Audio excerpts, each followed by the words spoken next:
project is an e-learning course on fundraising skills for volunteer champions of One World Children's Fund, a nonprofit organization based in San Francisco, also known as One World.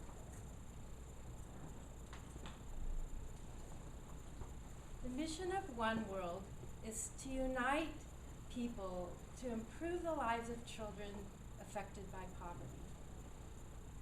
And remarkably, they accomplished this and have made a tremendous impact in the last 15 years with only 3 paid staff members. How do they do this? They accomplish their mission through a unique champion model in which 80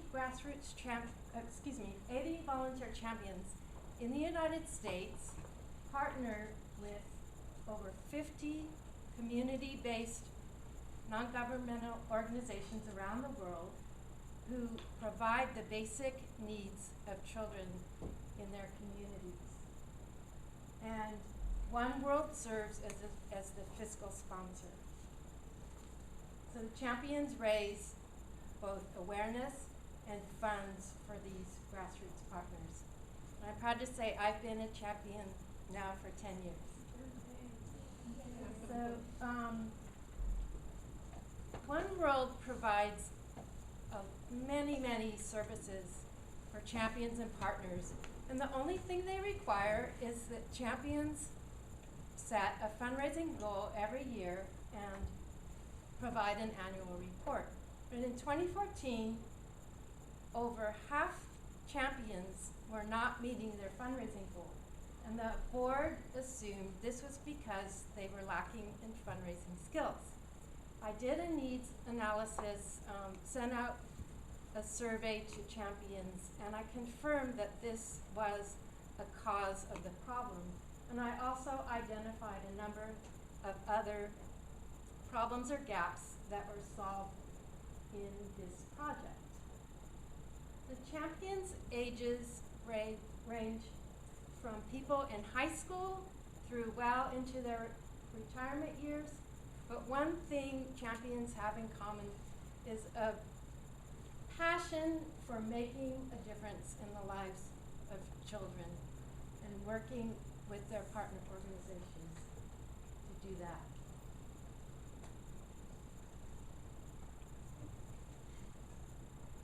So the primary goal of this course is to empower champions to be successful in their role by providing effective, accessible, and convenient instruction on fundraising skills to help raise awareness and funds for their partner organizations through One World.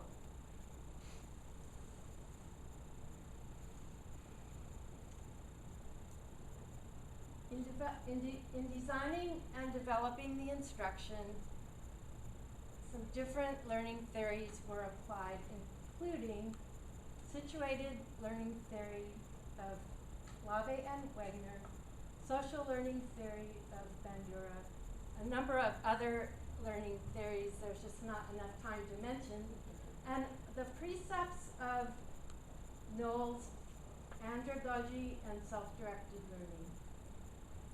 A number of instructional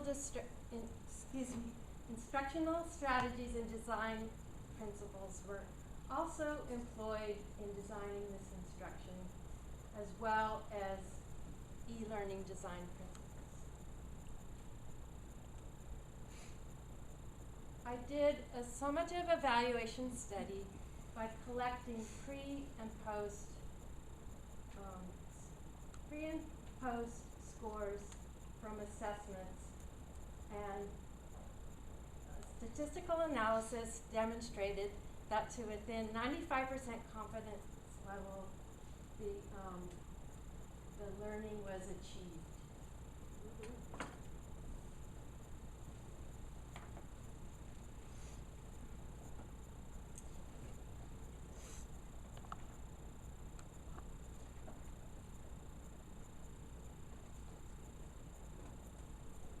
the first time, champions will have a website. This is a prototype, and it's a learning environment in which the course is done and launched. So after going through the instructions, the learners see there are 7 lessons in this course. Each lesson is designed with the learning objectives, instruction for each topic. There is instruction through inquiry and discovery, practice, a checklist, additional resources, and assessment. And time's up, Jean. Okay. Thank you. We have some questions for Jean. Such a wonderful program that she put together for such a wonderful organization. Thank you so much. I have a question for Jean. Good. So are they going to, the One World is going to implement this, use this from now on? Yes, we're working on developing Sorry for that, guys. the website and making some final revisions. The course will be launched next month. And I'd also like to say that I received just a wonderful letter of appreciation from the executive director, and she invited me to be on their advisory council as an advisor on instructional design and e-learning.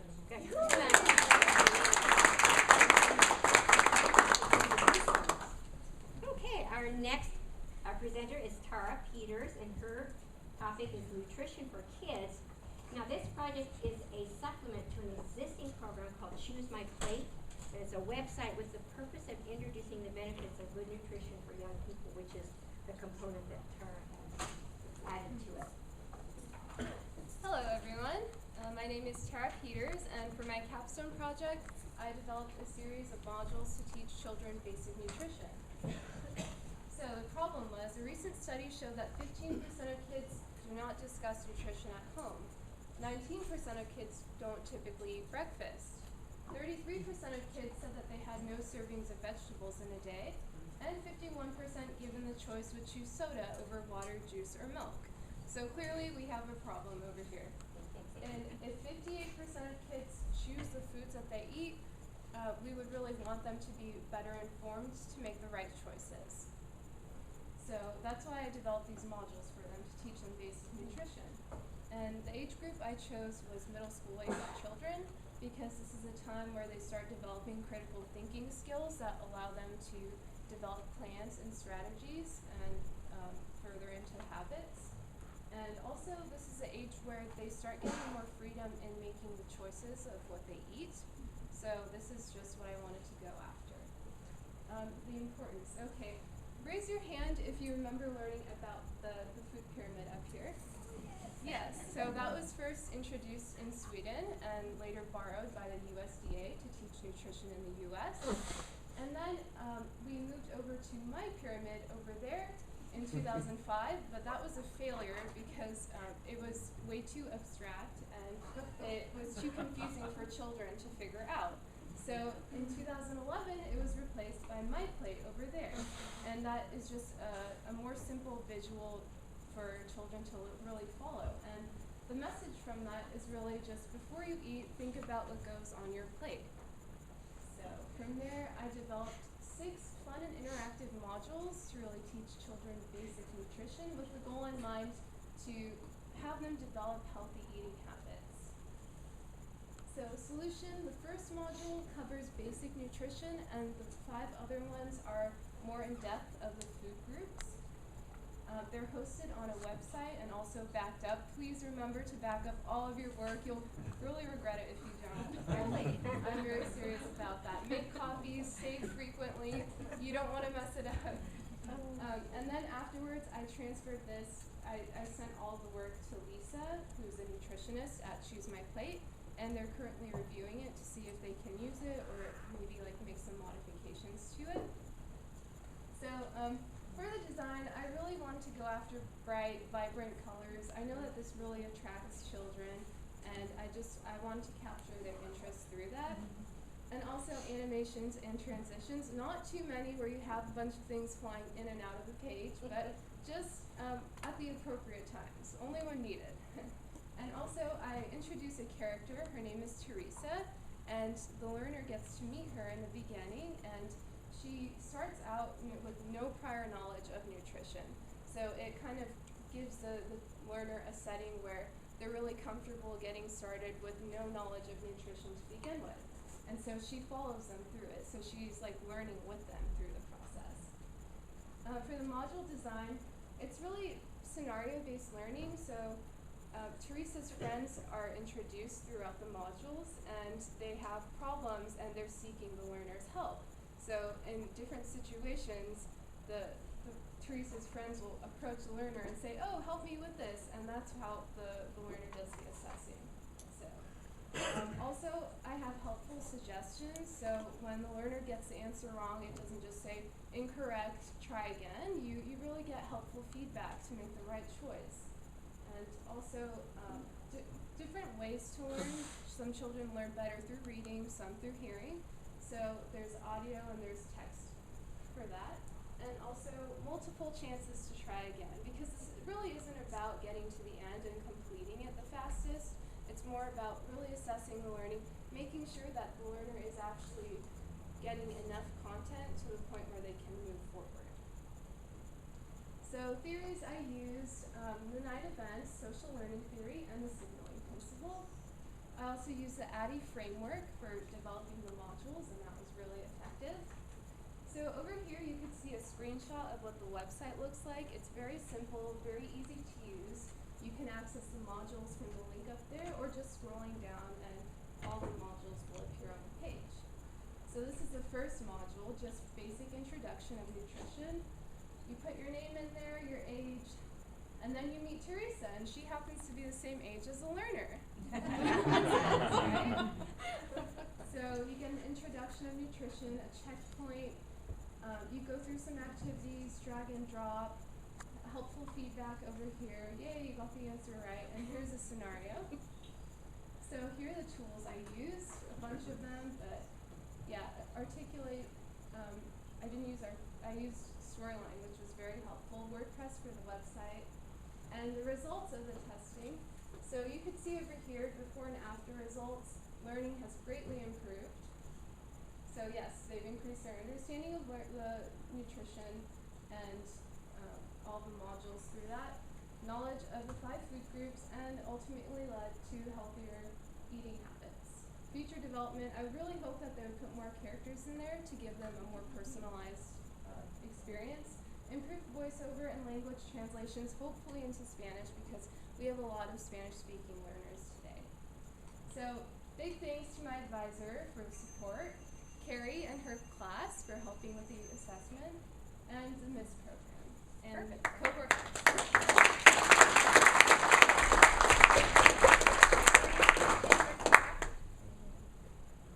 It's a great little program. The graphic design, I'm very impressed. I love the style. I noticed that it coordinates with the plate as well. Yeah, thank you. I really tried to stick to a design color scheme. Well, now we have sort of an outlier. This is our next presenter is Tatiana Pipstick, and she started in cohort 8. And she's stayed with us, bless her heart, through trials and tribulations. And her topic is eMotivate. It's an interactive communication program. It enhances personal communication through 8 training events. And I must say I was surprised and delighted to see her here today. So, welcome. Thank you for hanging in there. To close down, obviously.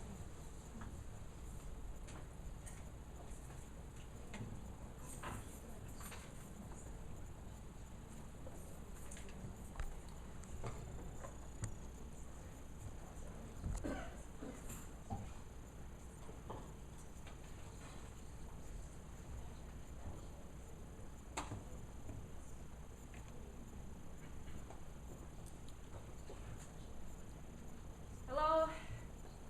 Hello. Hi. My name is Tatiana, and before I begin, I really want to thank my academic advisor, Dr. Lara, Cohort 8, and my guinea pigs that contributed to my program, my friends and family in Monterey and around the world that have contributed through their support and prayers. I am truly grateful. Without that support, I would not be here. Thank you. I have a background in communications, and I also have an interest in psychology.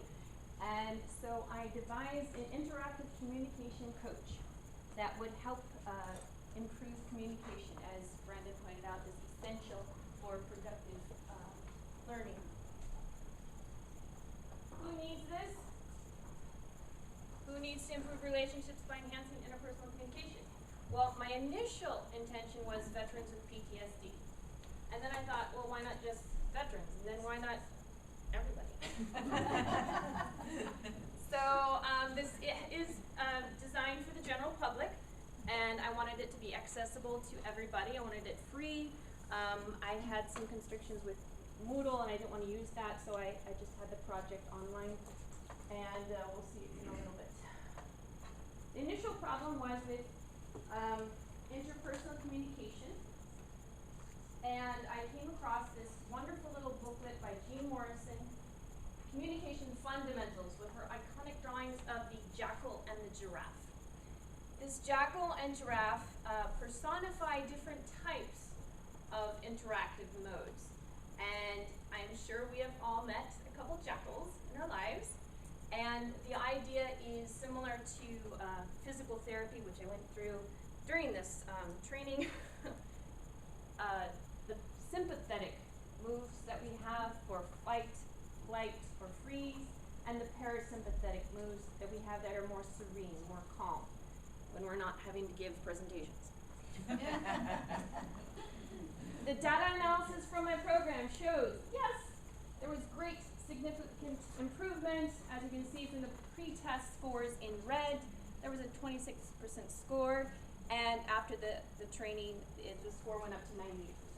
So, very significant improvement. Yay! Another bar chart just to show visually the wonderful success. Learning strategies from the courses that I took here at CSUMB. Of course, it's all kind of embedded in my brain. I can't separate all the ideas, but these are a few of them. Divine pedagogy in terms of accommodating for the learner and being empathetic in teaching. Keller's Arts model of motivational design. Mayer's cognitive theory of multimedia learning. Coherence and personalization principles of Parker Mayer. On and on, Vygotsky and Gagne and everybody else. Design elements. With this portion, I want to first explain, it was so painful to delete part of my design. I didn't want to get rid of her. She was so cute and so adorable, and Dr. Laura said it looks like a Simpson character. Since the Simpsons do not epitomize productive interpersonal communication, I had to get rid of her. And I chose a different format, which was a sports motif. And since I had 8 training modules, I divided it up 4 and 4. The first 4 were these events, which I shall show. The diving event with a lovely logo similar to the Olympic logos. And when you go through this training, you get to get a medal. That's motivational, isn't it? These are a few screenshots that I have. I have the transcript on the right here with interactive on the left. And an archery event for receiving affection. This deals with Dr. Chapman's 5 love languages. I'm carrying the analogy throughout, so a lot of the terminology I use has to do with this sport event as well. A gymnastics event for choosing beliefs, or balancing beliefs. And with this lovely little cartoon, I have a link to my project, which I'm so glad to share with you because I love the design. Welcome to Choosing Beliefs, the third event of the Human Nature course in Motivate. It's time for me to coach on balancing and choosing beliefs. To coach you in this gymnastics event, let's review some concepts of REBT by Dr. Ellis. REBT stands for Rational Emotive Behavior Therapy, which aims to challenge us to view life more positively. Sometimes traumatic events impair our outlook in life. REBT is especially helpful in communicating effectively by somersaulting over that negativity and discovering a whole new view on life. So that's just a sample. And then we have in owning feelings, and we have what? How much time? Well, you actually have 15 seconds for me, past that. Okay, so there's 8 training events. I'll go through this really quickly. Fencing for protecting boundaries, volleyball for expressing skills, sailing, soccer for responding, with a case scenario at the end. Question? It's a lot of information.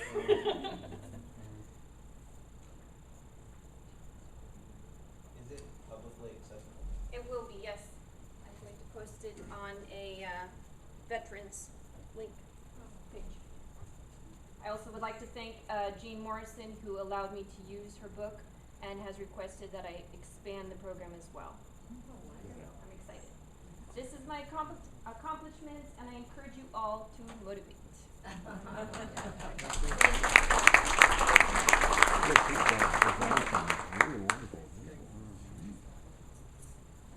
Is Rena here?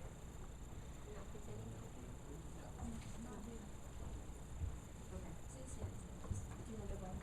Okay, we'll move on to Cynthia Sargent, and her capstone is online professional learning, again for this next generation science standard. We saw this earlier.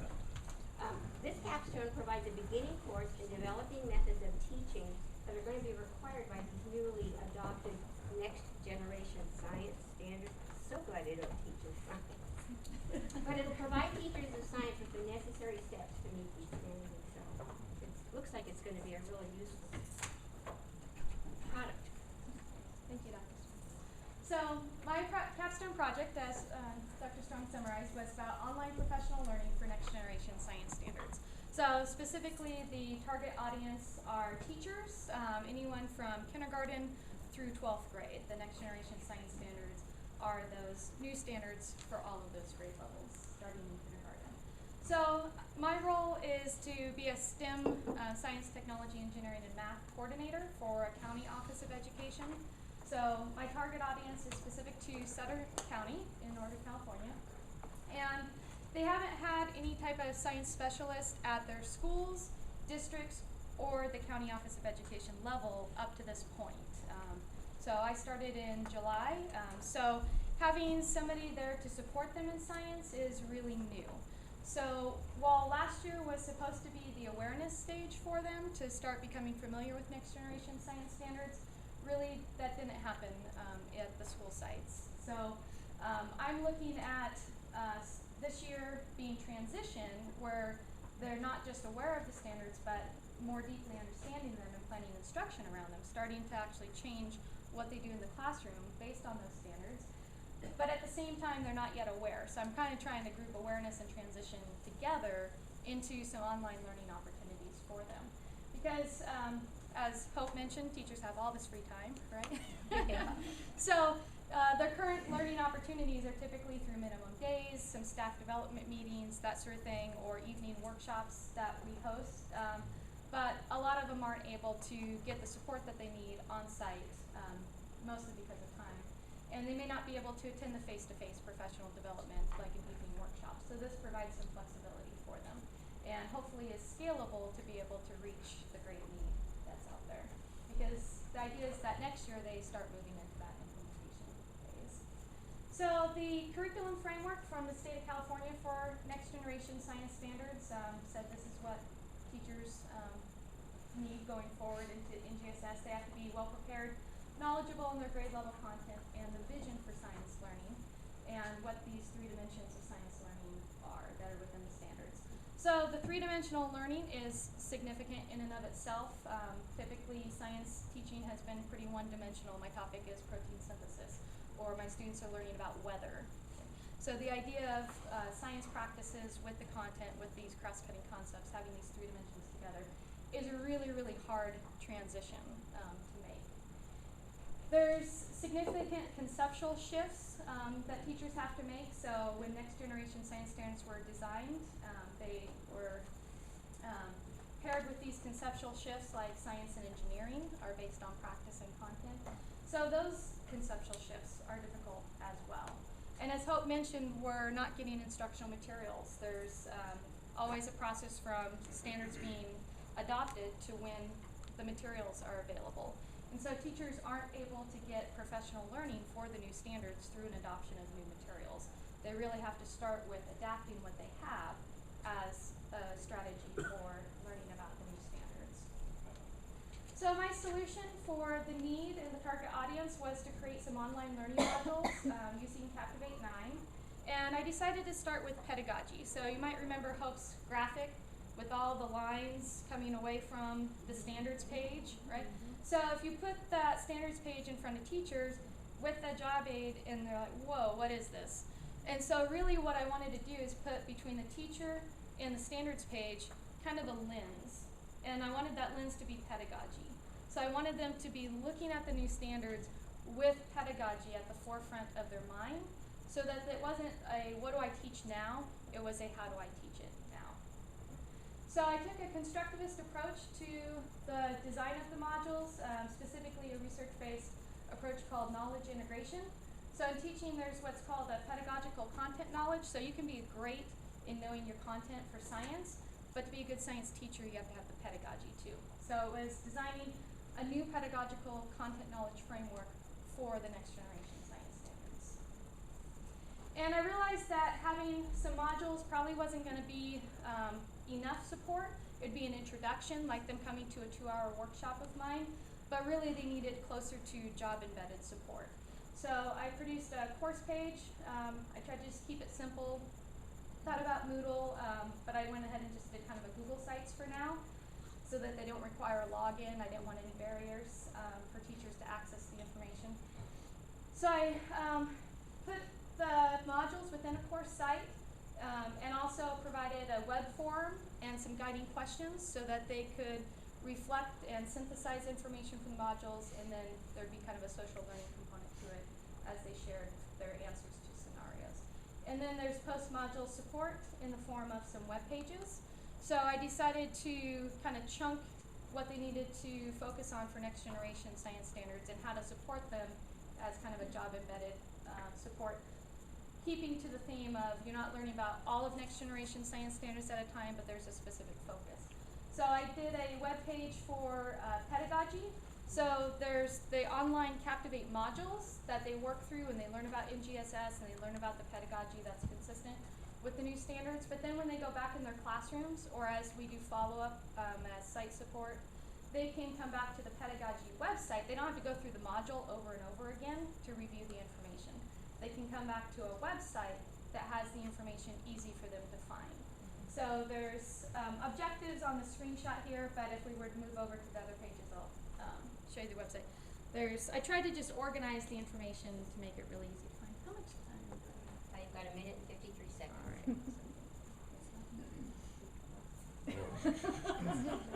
Maybe you have an hour. All right. So this is huge. Whoa.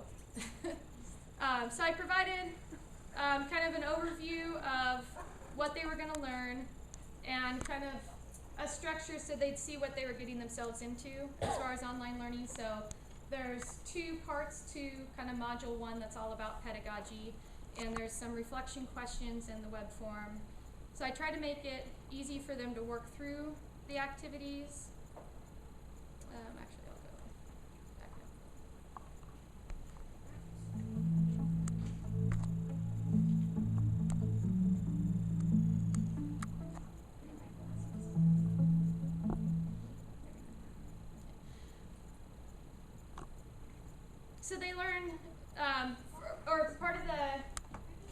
this framework was having them think about their current ideas of teaching first, and then to be presented with models of new ways of teaching, and then for them to reflect and integrate.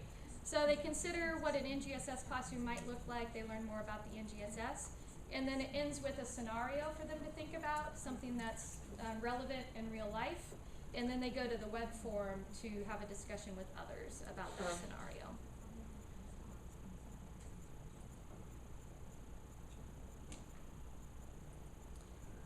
And then there's the, what I called in your classroom websites, where they can, in these sidebars, find easy links to things that we talk about when I'm face to face with them and able to discuss things, trying to make the resources easy for them to find when they're working on their own.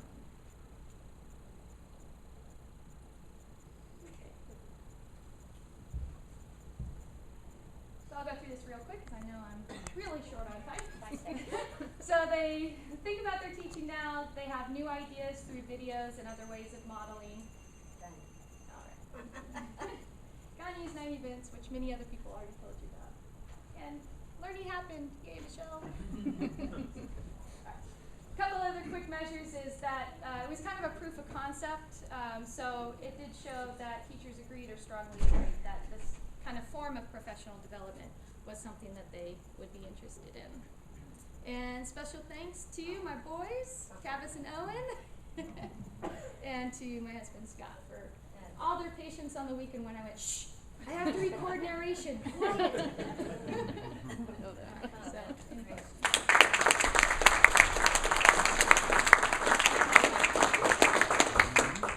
Any questions? With that? How many modules do students end up completing? So there's 2 Captivate kind of interactive modules that I put kind of under an umbrella of module 1. And the 2 hour, or my organization wanted it kind of be equivalent to them attending a 2-hour workshop. And so between the Captivate modules, the reflection questions and stuff, it's meant to be about 2 hours worth of instruction for that module 1. Yeah. And the classroom website that they can refer to after the modules, did you do all of that content as well?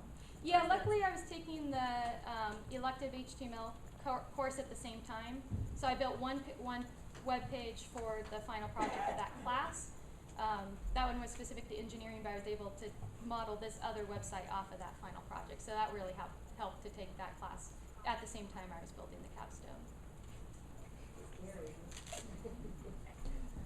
Great, thank you so much. Our next presenter is Carrie Sabora, and hers is on the Declaration of Independence. Now, I have to tell you, I think all of these projects are fabulous, but this one really caught me. It gives the user, typically an 8th grader, an opportunity to study the Declaration of Independence and actually rewrite it using modern language of today. So I really learned more than I ever thought I knew about, or already knew about the Declaration of Independence. What a creative concept. Thank you. I can't wait to find out if they'll be using it. All right, so I'm going to skip through all of the non-fun stuff so I can get to the fun stuff, because I talk really fast and 6 minutes probably still isn't going to be enough. Right, so here's my instructional strategies. Okay, my problem statement is I teach down in Soledad in South Monterey County, and I've been there 15 years, and the majority of my population are ELs. And I struggle with my 8th grade standards in history and how many primary sources I have to teach them. When they don't even have basic English, how am I supposed to get them to do archaic language? And so when trying to figure out a capstone project, I was like, why can't I make an interactive primary source? And I kind of like the Declaration of Independence, and so my one thing is to make sure that you pick a topic you like, because, oh my goodness, I spent a lot of time, right? And I focused on vocabulary and content. And so what I did is I created this interactive module, and it has links to like Google Translate. I made a list of a whole bunch of vocabulary, and I defined it in rollovers and in a dictionary and in like 6 different places. I think they could find like the vocabulary if they wanted. And I had review questions along the way. I divided it into 6 sections, so it was like chunked, so it was easy for the kids to kind of follow.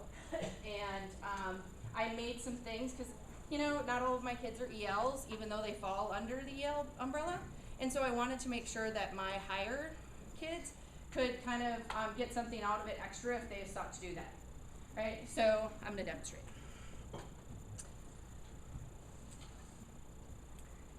So they'll start. Carrie. Oh, okay, I'm going to type my own name. Right.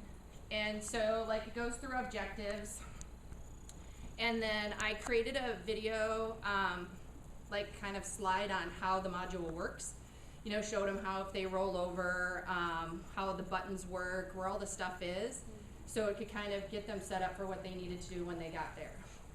I created a video on events that led up to the Declaration of Independence to kind of set the scene of why this document was necessary.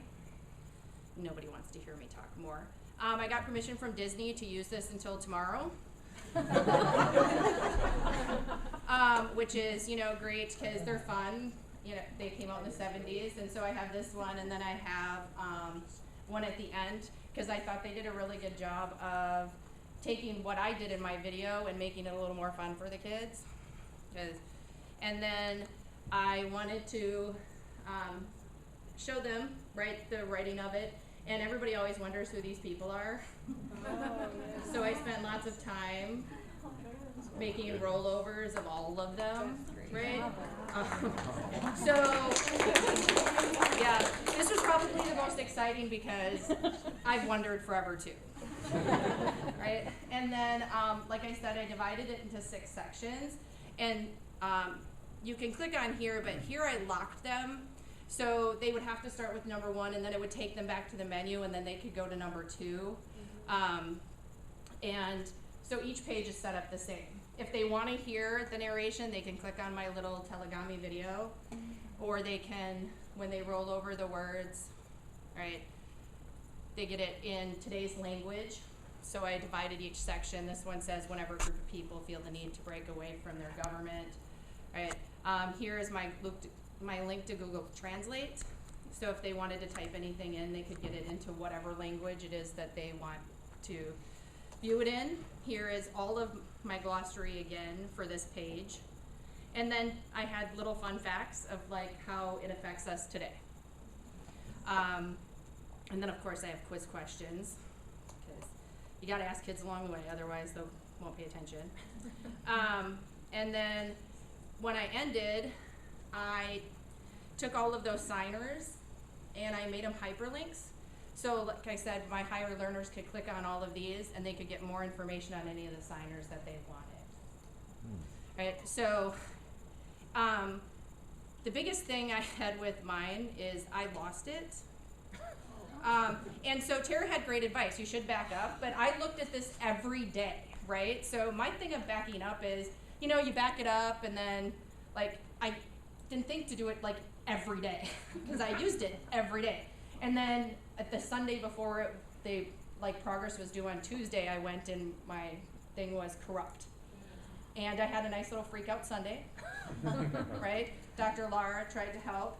And I was able to, and people from Articulate Storyline were very helpful. They gave me this like backdoor kind of way that I might be able to get it. And I got about 50%. I got the picture, the Continental Congress picture, which was like the biggest thing, because that took me forever. So even though, like, back up daily, especially when you get into like the throes of things, that when you start voice recording and stuff, and yeah, great.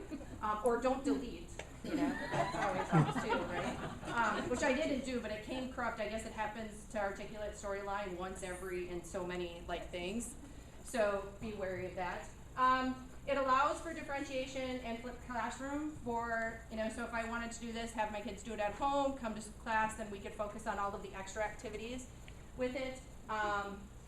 And it was very significant. I won't bore you with statistics. And, but these are all the things that I learned. I want to thank all of my fellow MIST people, because during my freakouts and stuff, I emailed a lot of them. And so, yeah. So. Well, it's fascinating. It's just a very creative program.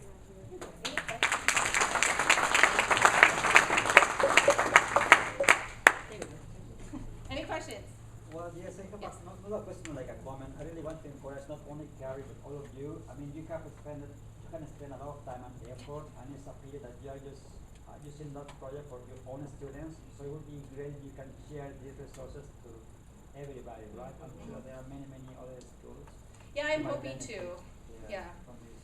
I'm working with my district right now and housing it for me because it's still sitting on yours, that so. would be great. 'Cause, you know, It's a good idea to talk to your district first. Yeah. It's a good no, idea. yeah, it is, and we don't have we don't use our own like LMS or any of that, so they're looking at it, so I'm kind of in this limbo because they're shopping around and do they want to do it or not, and so I think it's gonna sit for a little bit, Okay. and You had the contract. yeah, and be blinded. Yeah. Thank you, Carrie. Did your students, I know you had to skip through this, but did your students give you positive feedback on it? What did they think about it? They liked it. I was actually ahead, and so I tested my other teacher's students, and she was surprised at how much those kids that I tested came to her class with being able to participate more in class and stuff like that. And they were surprised that they actually could. Like, I don't think they realized how much they actually knew, right, until they got to having to talk about it, right? So it was good.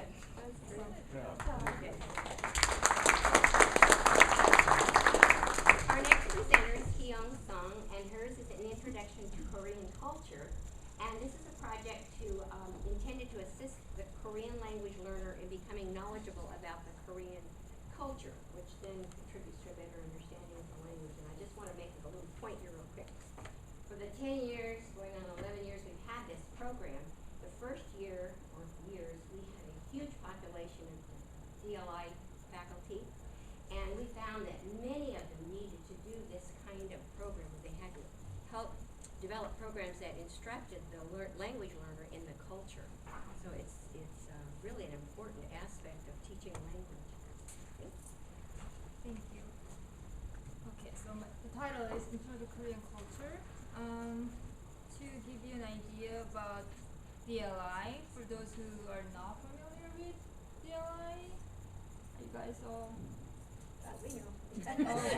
Defense Language Institute for Foreign Language Center, and there are multiple foreign languages are taught, and I'm working at the Korean basic course, which is 65-week intensive programs. At the end of the program, the students take Defense Language Proficiency Test, version 5, and okay, so they have to pass this test to be able to become a military linguist. Otherwise, all the hard work goes like in vain. So it's very critical test, and now the passing level is going up. So for those who are not familiar with IALR scale, it's to give you an idea about the level description, level 2 and level 3, that's the main difference. And to reach level 2 plus and beyond, we have to get the students close to level 3, basically. So the culture, knowledge, and the competence is very important in reaching higher level in the language. So the problem. Okay, so 65-week is based on the textbook curriculum. This is our textbook, kind of nicely put. But as for culture hours, we don't have any textbook developed. It's just we're given to, we have set of hours to like provide to students. So, there's some materials available within school network. Teachers just select if they need to, or online resources to teach the classes.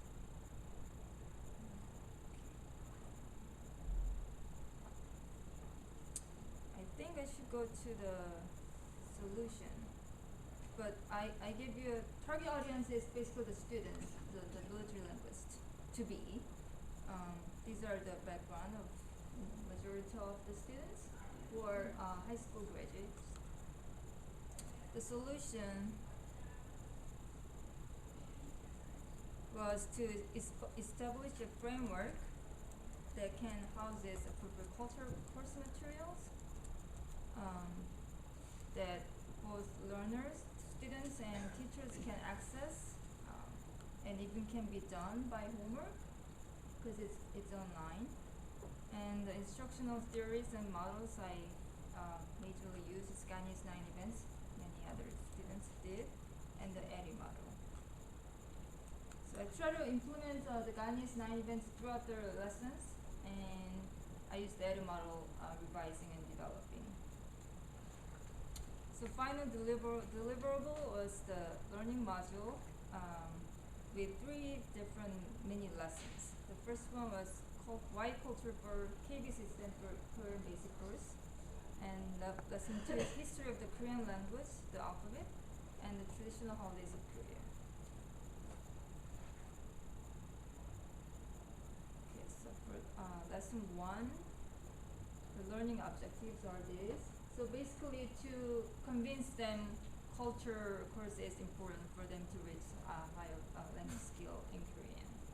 So I had mission statement from DLI, which states that we are providing this service to service members to be linguistically and culturally competent in their type of language. And then a short video clip showing an interpreter who's not culturally competent, get people confused from Seinfeld. I use that for the lesson 1. For lesson 2, the Hangul, the alphabet of Korean language. So I had 2 major video clips for this module. One is how the King Sejong invented the Korean alphabet, Hangul, and how Hangul consonants and vowels work, and how the writing system works differently from that of English. So it's basic knowledge, background knowledge about Hangul, the Korean language. And lastly, it's about traditional holidays. There are 2 major traditional holidays, which is like Korean New Year's holiday, kind of like Chinese New Year's holiday, same day, and then Korean Thanksgiving, Chuseok. So the students were to learn those 2 major holidays and traditional Dipa, which is practiced in one of the holidays, and one of the traditional food that is made and shared in Korean Thanksgiving, and one of the traditional board game that is still popular, Inori. So I had videos and a lot of review materials because it's kind of a lot of knowledge to take in. So it was longest module. And okay. So this is I proposed as a solution pretty much. And our future of the project. So this is like an hour long introduction. Okay. So effective was effective. And yeah. Any questions? I do have a quick question. Okay. Did you create the videos yourself, or are they videos that you acquired? I did some as a part of the coursework. I did like Yunori. So graphics, some video clips, and then narration, and then I edited some from YouTube. Yeah, so it was mixed. Good. Okay. Okay, any other questions? Thank you so much. Okay, our final presenter, anybody who has their eye on the map.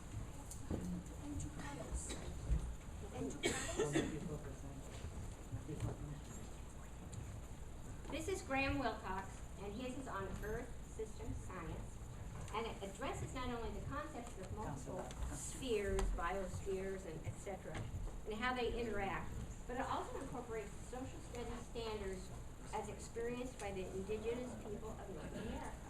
So it was quite interesting.